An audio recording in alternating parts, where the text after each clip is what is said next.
Hey guys, so in my last video we talked about bullying, cyberbullying, and cyber safety, and today we're going to be talking about domestic violence and intimate partner violence. So 3 questions that people ask usually when if they think they are going through a situation like this. They ask themselves, how do I know if I'm being abused? Who can I reach out to about this, and who can I trust? So some signs of domestic partner violence or intimate partner violence is that you're being physically abused, so you're being kicked, you're being punched, you're being pulled, you're being thrown, you're just being physically attacked. Emotional violence is you're being humiliated, you're being called all these weird bad names, you're being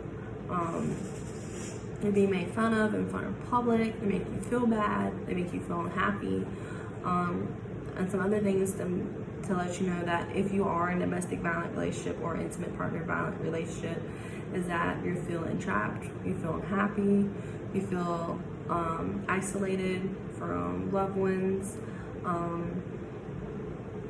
So domestic violence and an intimate partner violent relationship can happen to all genders.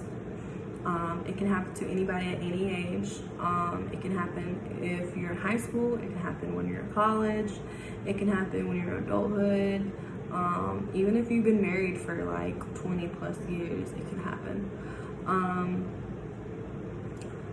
It can happen in any sexual orientation. It can happen if you're homosexual or just heterosexual. It can happen to anybody in any type of relationship.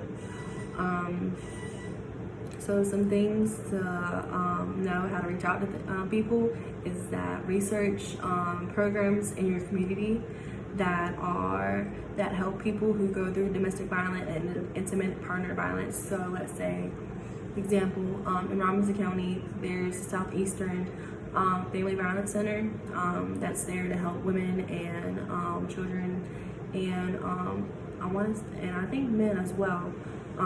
That go through a intimate partner violent relationship. There's other ones in Robinson County, there's other ones maybe around your community that help people that go through that situation. I do understand that this situation is very sensitive to people, but it needs to be talked about and bring awareness to. Some other things, so basically, who can you trust? So most people in an intimate partner violent relationship, they have a limited communication with people. They say they think they can talk to the partner about it. Maybe you can, depending on who that partner is to you and how long I've been, dating and whatnot. Sometimes you probably can bring it up and be like, hey, so why did you hit me the other day? Or why did you say this to me the other day? It hurt my feelings, just to make them aware that they hurt your feelings. Maybe that can fix things, but not always. So basically, if you do feel like you're going through something like this, talk to a close friend of yours, talk to a relative, talk to a parent, talk to a coworker, and if you have to, talk to somebody within your community that runs a violence center that can give you pointers, that can give you help to get out of that relationship.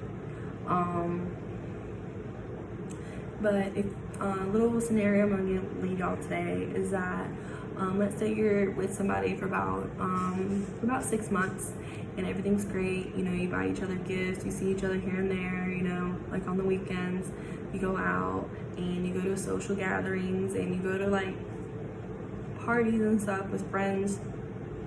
But one day, they cause a scene and they say all these nasty things about you in front of everybody, and they humiliate you and talk about how you're dressed tonight, and you leave the party with them, and you when you're walking out, you confront them and say, hey, so why did you say that about me? I hurt my feelings.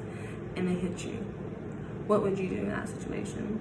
I know that situation was kind of sensitive, but if you have any comments, questions, or concerns, leave it in the comments. But just leave that little thing in your, I just want to know What would you do in that situation if your partner hit you? Thank you for coming to the video and listening to me today. I'll see y'all next week. Bye.